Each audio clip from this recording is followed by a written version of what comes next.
Hai di sana, aku Anita, si ahli sains dan robotika yang luar biasa. Aku sudah menangkan banyak sekali piala termasuk satu piala karena membuat replika BB-8. Tapi hati gebetanku yang tak bisa ku menangkan. Tom baru saja menolak menemaniku ke pesta dansa terakhir di SMP. Tapi siapa yang peduli, aku punya sahabatku Barb. Akan tetap menyenangkan, kita bisa pergi bersama-sama.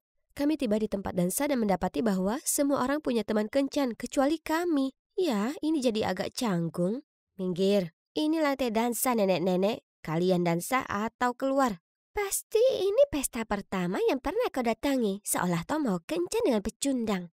Ya, kau seharusnya coba ajak robotmu saja. Saat mereka pergi sambil tertawa, aku merasa sangat berkecil hati. Bart bilang jangan dengarkan mereka, tapi kata-kata mereka menggangguku. Kusadari kalau aku tak berubah, maka aku akan sia-siakan masa remajaku menjadi pecundang yang terasing dari semua kesenangan. Aku perlu memperbarui diriku sebelum terlambat. Selama liburan musim panas, aku memikirkannya dan menyadari hanya ada satu jalan keluar. Aku harus mengubah skenario di mana tak ada yang mengenali siapa aku, dan ini kesempatan sempurna untuk itu. SMA. Aku sengaja pilih sekolah yang berada di seberang kota. Agak merepotkan memang, tapi itu cara memastikan aku tak akan bertemu siapapun di SMP ku setempat. Tentu saja kecuali Barb, dia juga akan bersekolah di sana denganku. Hei, mengenaliku, aku masih Anita. Suka penampilan baruku? Aku mengupdate gayaku, membuang kacamataku, dan semua hal cupu yang tak keren. Oh, mari kita kejutkan bestiku. Anita? Wah, seperti transformasi Kapten Marvel. Oh, terima kasih. Warna rambut ini sangat musim sekarang. Tunggu dulu, kau terlihat seperti Chelsea. Oh, benarkah? Lucu sekali. Kau juga terdengar sepertinya. Oke, baiklah. Chelsea itu cewek populer di SMP. Ya, aku bisa jadi sudah habiskan sepanjang musim panas mempelajarinya. Baiklah, sebenarnya aku meniru gaya dan tingkah lakunya. Aku hanya belajar untuk jadi diriku yang lebih baik. Bukankah ini tak beda dengan memakai manusia sebagai model saat memprogram robot? Lagi pula, Chelsea tak di sini untuk dikhawatirkan. Soal robot, bagaimana BB-8-mu? Tidak, itu masa laluku. Kita tak akan jadi keren dan dapat pacar kalau teman sebaya kita mengira kita ini kutu buku. Bersamaku sepulang sekolah, aku akan makeover kamu juga. Tak usah, Anita. Aku tak keberatan jadi kutu buku. Tapi jika ini membuatmu senang, maka kau dapat dukungan penuh dariku. Barbku yang manis dan naif tak akan tahu bagaimana luar biasanya menjadi keren. Mereka anak-anak keren di sini, alias the celebrities. Mereka begitu mempesona dan populer, dan OMG, siapa itu? Dia sangat menawan. Jadi dengan percaya diri aku melangkah maju untuk memperkenalkan diri ke seluruh kelompok saat... Syukurlah, sepertinya tak ada yang melihatku jatuh, atau mereka hanya tak peduli. Oh ya, ini hari pertamaku di sini. Aku punya banyak waktu untuk menyesuaikan diri dengan selebritis. Lalu kemudian menarik perhatian si keren itu, yang rupanya bernama Eric. Awalnya cewek populer itu tak memperhatikanku, tapi beberapa hari kemudian, Lu, ketua selebritis mengalami darurat lipstik dan aku meluncur untuk menyelamatkannya. Lihat kan, sudah kubilang padamu, warna merah anggur ini benar-benar menonjol pada warna kulitmu yang dingin. Ruby Woo, itu sangat 2015 Ashley, kau bisa singkirkan itu. Dan mudah saja aku jadi bagian kelompok itu. Mereka mengundangku ke pesta mereka, trip belanja, dan hari spa. Rasanya seperti memasuki dunia yang benar-benar baru, dunia yang lebih berkilau. Aku bisa duduk makan siang dengan mereka di mana mereka pesan makanan rendah kalori. Normalnya aku makan yang sama dengan mereka, tapi hari ini ibuku membawakanku sandwich spesial dengan memakai moist maker, seperti punya Ross di serial Friends. Maaf guys, tapi Anita tak berbagi makanan. Apa kau sungguh akan minum itu? Kau bisa lihat lemak dan laktosa berputar-putar di dalamnya. Menjijikkan. Oh, oke. Sepertinya moist makernya harus menunggu.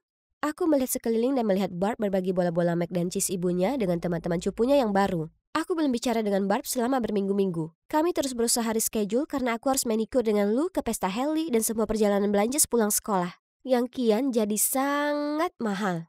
Apa kau tak akan membeli itu? Kau belum beli apa-apa. Itu karena aku hanya pakai baju yang dijahit khusus yang terbuat dari katun mesit atau paling tidak sutera linen. Oke, kalau begitu kau bisa jadi asisten kami.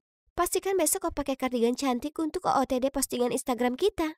Ashley telah membuat daftar warna yang tersedia. Itulah kenapa aku harus gunakan semua uang sakuku untuk kardigan ini. Tapi tak masalah, begitulah seharusnya kelompok yang populer. Dan menyenangkan sekali mereka membolehkanku bergaul bersama. Dengan bangga aku melenggang di antara para selebs. Terlihat sama seperti salah satu dari mereka. Siswa lain melongo melihat kami dan jelas rasanya menyenangkan. Tapi tiba-tiba rasa pusing menghampiriku.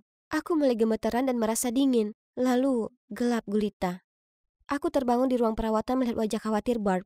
Oh, baguslah kau sudah bangun. Tak heran kau pingsan. Kau tak cukup makan. Apa? Aku makan dengan baik? Lagi pula, kurus itu cantik. Aku tak akan berdebat denganmu. Kau beruntung kepalamu tak terantuk lantai berkat Eric. Eric menyelamatkanku. Dia pasti menangkapku seperti di film romantis. Diet ini luar biasa. Tanpa itu aku tak akan di dekapan Eric. Kemudian ku coba berterima kasih, tapi dia pasang headphone dan pergi. Dan aku tak pernah melihatnya di pesta seleb manapun atau semacamnya. Cowok keren sepertinya mungkin bergaul dengan kelompok yang lebih keren lagi dan tertarik dengan cewek yang lebih populer lagi. Aku harus berusaha lebih keras. Tapi sisi culunku ini tak akan terus terendam. Suatu kali cowok ini menyebutkan Spider-Man 2099, karakter favoritku sepanjang masa. Dia tak tahu bagaimana cara kerja multiverse. Dan pakaiannya jelek. Apa kau bercanda denganku? Seolah kau tahu cara kerjanya. Dan setelannya memadukan teknologi Parker, memiliki fitur penyamaran dan piring laba-laba yang bisa meledak. Oke, tenanglah anak baru, itu cuma orang aneh yang melompat ke sana kemari memakai spandek. Benar, bersikap tenang. Anak keren tak terlalu peduli dengan pahlawan super. Untung, semua orang sepertinya teralihkan. Aku berbalik untuk memeriksa dan melihat mereka sudah mengurumuni anak baru dengan ransel besar, kaos komik dan jeans. Itu seperti melihatku waktu SMP. Saat aku berhasil mendekat untuk melihat, aku hampir terjatuh karena kaget. Itu adalah Chelsea. Kenapa Chelsea yang cantik dan populer mengubah tampilannya 180 derajat? Aku berusaha menghindari Chelsea, tapi kemudian suatu kali saat aku berusaha mendekati Eric, Chelsea muncul dan Eric benar-benar bicara dengannya. Apakah Chelsea mengenal Eric? Sejak kapan? Bagaimana bisa? Waktu berhenti saat aku menatap matanya yang besar dan menawan. Tapi, saling jatuh cinta lagi? Kenapa tak sekalian saja kau tetap dipelukannya? Aku langsung berjalan pergi dan melewati Chelsea. Mata kami bertemu. Apa dia mengenaliku? Dia tak bilang apa-apa. Tapi apakah itu seringai yang kulihat? Aku harus mencari tahu apakah Chelsea sungguh mengenaliku. Jadi ku cari Barb. Rasanya agak canggung karena kami sudah lama tak bicara. Tapi untungnya Barb santai saja soal itu dan dia bilang dia akan coba cari tahu. Kami ngobrol sebentar kemudian dia bertanya padaku. Kita masih akan pergi ke Comic Con tanggal 7, kan? Ya, tentu. Aku sudah tak sabar. Aku sangat bersemangat akan Comic Con hingga beberapa hari kemudian The Celebrities punya kabar besar. Mereka akan datangi konser Conan Gray di tanggal 7. Apa kau ikut atau ada konvensi kutu buku yang harus kau hadiri? Anehnya itu begitu spesifik. Aku panik dan setuju ke konser. Kami harus serahkan uang ke Ashley hari berikutnya dan dia akan urus pembelian tiket semua orang. Tapi berkat kardigan kemahalan itu bagaimana mungkin aku mampu untuk yang satu ini? Kurasa ada satu cara untuk membayarnya. Dana Comic Con milikku dan Barb, yang sudah kami tabung sejak SMP. Aku hanya meminjamnya dan pasti akan membayarnya kembali. Hari berikutnya The Celebs kumpul untuk membahas konser itu. Dari sudut mataku, kulihat Barb yang kebingungan. Bagaimana dengan rencana kita? Apakah kau habiskan semua tabunganmu untuk konser yang kau bahkan tak peduli? Aku minta maaf, aku janji akan mengembalikannya padamu. Aku cuma butuh waktu. Jadi kau juga pakai bagianku? Teganya kau. Aku merasa sangat tak enak. Aku tak pernah bermaksud mengecewakan temanku seperti itu. Aku hanya sangat ingin diterima. Hanya setelah hari itu kudapati diriku sendiri merasa tak nyaman dengan The Celebs. Makin lama kuhabiskan waktu dengan mereka, makin banyak hal tentang mereka yang membuatku menebak-nebak dinamika grup ini. Misalnya, mereka banyak bicara soal pentingnya perilaku ramah lingkungan. Tapi pesan GoFood hampir setiap hari. Lalu terus-terusan beli sedotan imut yang dipakai ulang dan gelas Stanley. Selain itu selalu pakai cara lu atau tidak sama sekali. Dan mereka bahkan mengunjungi anggotanya sendiri di belakangnya. Kudapati diriku sendiri mencari-cari Barb lalu merasa sangat bersalah. Di perjalanan pulang, kuseret kakiku, merasa tak karuan saat melewati toko peralatan. Kulihat beberapa murid dari tim robotika sekolahku berkutat dengan droid mereka, jadi dengan senang hati kutawarkan bantuan. Kalau kau ingin uang sakuku ambil saja, tapi tolong tinggalkan Chris Brosnan sendiri. Kami kerja keras untuk itu. Ku coba menjelaskan kalau aku cuma ingin membantu, tapi mereka terus mengusirku. Aku menatap diriku sendiri dan menyadari bahwa aku tak diterima karena aku sudah lepaskan segalanya untuk terlihat seperti seorang selebriti. Tapi aku tak merasa seperti itu. Aku diam saja dan membiarkan The Celebs menekan semua orang. Apakah ini kehidupan yang benar-benar kuinginkan? Akhir pekan itu seharusnya hari spa bersama dengan The Celebs. Jadi aku pergi ke mall untuk minta Lu tiket konserku. Aku akan menjualnya lalu membayar Barb. Hanya saja saat aku sampai kulihat Chelsea bersama mereka. Tapi dia terlihat seperti dirinya yang keren lagi. Sebaiknya aku pergi. Tapi terlambat. Chelsea memergokiku dan memberitahu semua orang. Guys, lihat siapa yang ada di sini. Fakta menarik, aku dan Anita dulunya teman waktu di SMP. Tutupi dirimu dengan alas bedak sepuasnya, tapi kecupuanmu akan tetap terlihat. Semua orang mulai tertawa dan saat itulah aku sadar. Mereka semua terlibat dalam rencana Chelsea untuk mengeksposku. Aku ingin pergi, tapi aku masih butuh tiketku kembali. Tentu, kau bisa dapatkan kembali. Tapi dengan satu syarat.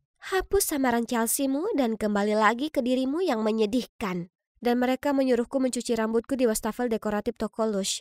Di depan mata semua orang yang kebingungan dan kamera live streaming mereka. Kutelan egoku dan melakukannya demi Barb, tapi setelahnya, Lu mengingkari janjinya. Sebenarnya aku berikan itu ke Chelsea. Kurang beruntung. Ups, sayang sekali aku tak pernah setuju dengan perjanjian yang Lu buat denganmu. Aku diliputi kepanikan dan rasa malu. Aku lari dan menabrak seseorang. Eric, melihat betapa sedihnya aku, dia mengajakku minum kopi dan ngobrol. Segera setelah kami duduk, aku menangis dan cerita padanya bagaimana aku telah kehilangan semuanya. Popularitasku, harga diriku, teman-temanku. Semuanya mulai berantakan begitu Chelsea tiba-tiba muncul. Lalu kemudian efek domino mengambil alih. Chelsea, aku selalu tahu dia itu jahat, tapi aku tak pernah mengira dia akan bertindak sejauh itu. Bagaimana kau bisa berteman dengannya? Apa? Tidak, itu tak seperti yang kau kira. Kau masih belum mengenaliku? Apa maksudmu mengenali? Kemudian dia mengungkap kalau dia dari SMP-ku. Aku terperanjat, tapi kalau aku memicingkan mata kuat-kuat, kurasa sama-sama dia terlihat tak asing. Wah, pubertas sangat mengubahmu. Begitu juga denganmu. Ya, tidak. Bukan pubertas buatku. Aku secara emosional takut jadi yang dikucilkan dan takut melewatkan hal-hal yang keren. Jadi, kuubah diriku menjadi kloningan Chelsea untuk menjadi populer. Itu gila, tapi Anda ini berarti aku lebih memilih kau yang dulu. Senang sekali melihatmu ada di sekolah ini, tapi saat kulihat kau sudah berubah dan bergabung ke The Celebs, aku agak khawatir.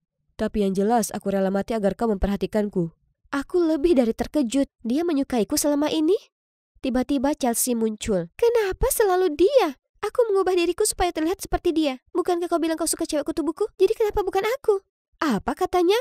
Chelsea suka dengan Eric? Jadi dia sungguh meniru penampilanku? Dan untuk alasan itu? Aku minta maaf Chelsea, tapi itu perasaanku. Aku tak percaya kau menolakku 2 kali demi kutu buku ini. Dan dia bahkan tak lagi terlihat seperti dirinya sendiri. Chelsea, ini bukanlah soal penampilan, ini soal siapa dirinya. Di tengah semua itu, aku akhirnya paham sesuatu. Tak apa aku jadi diriku sendiri. Aku tak perlu jadi yang lainnya. Aku sudah berganti sekolah dan mengubah diriku sendiri jadi norak demi kamu.